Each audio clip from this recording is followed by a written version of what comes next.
I just real briefly just wanted to make reference, really excited about being a part of the Big 12 going into our third year. It just seems like yesterday that we were having press conferences with joining the Big 12. But going into year three, I think never been as more excited about going into a season as we are right now.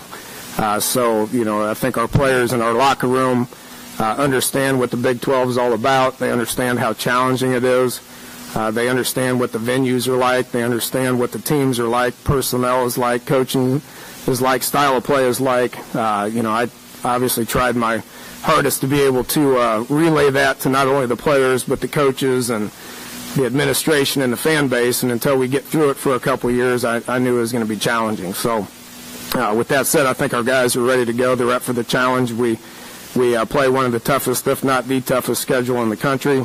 Haven't really had to mention to our guys what the challenges are ahead of us because they know, and they're working hard, and they're getting themselves ready for the challenges that exist here in 2014. So with that, we'll take some questions. Good morning, Coach. Ben Crozier of Wolf and Bleacher Report. I was wondering if you could give an update on how the process is going of building depth on the defensive side of the ball. A lot of injuries on that side last year. It seemed like it really kind of ran out of fumes toward the end of the year.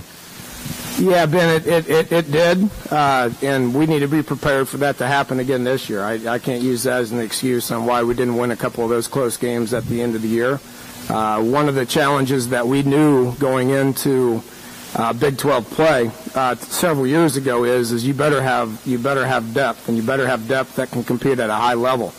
Probably the biggest difference in the conference that we used to be in and the conference that we're in now is that needs to happen if you want to win for several reasons. One, when guys get injured, and they will, you need guys to step in and perform at a high level.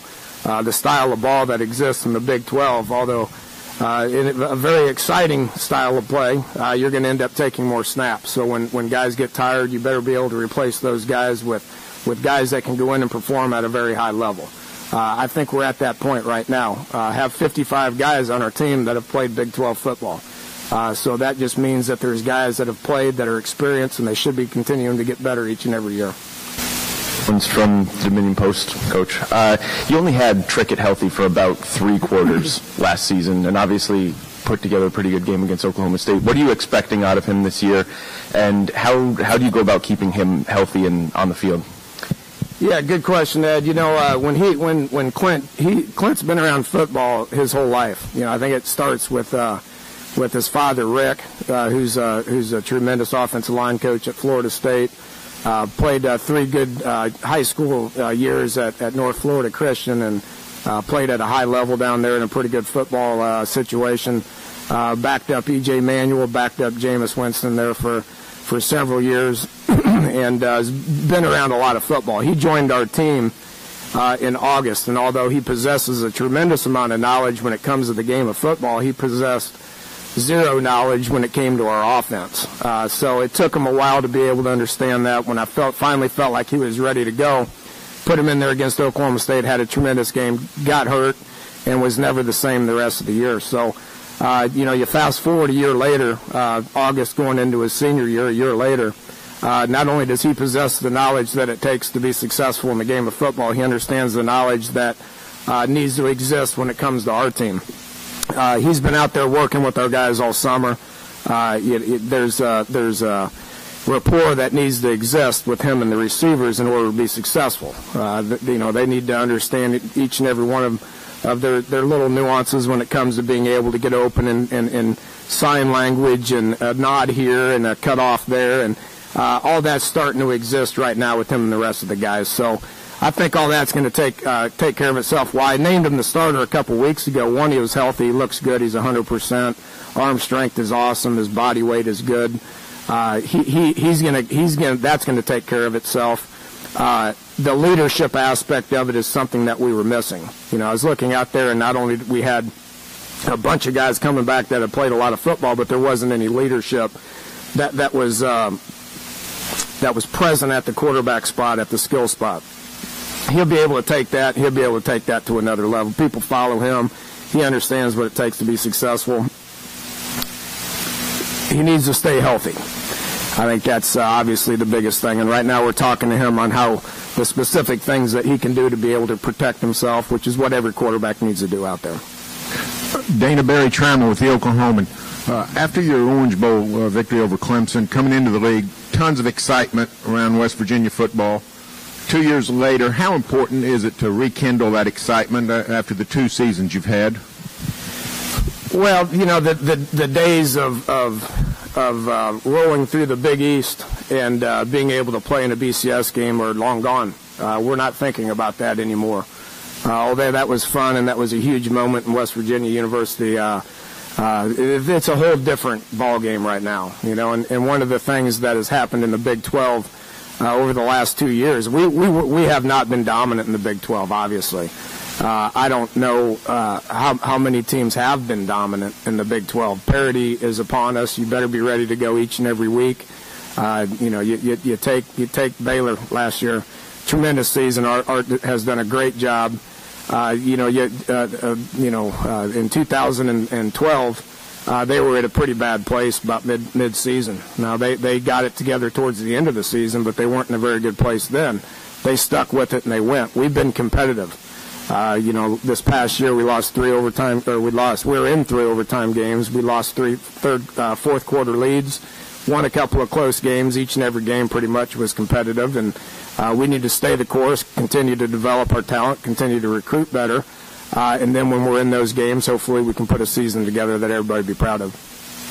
Well, how do you expect your run game to do with Charles Sims gone? Well, Charles was a great player for us. He was one of those guys that came in and was a first-year starter for us. With that said, played a lot of ball, had a great year. I think we've recruited well at that position.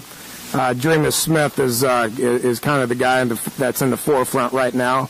Did have 500-600 yards last year. Had the same amount of yards per carry as Charles did. Just didn't get the touches because Charles was a little ahead of him. You take some guy. We've got some other guys that have started some games, and Dustin Garrison and Andrew Bowie. Those guys have led our team in rushing the previous 2 seasons. Russell Shell's had a great off season. He's played a lot of ball.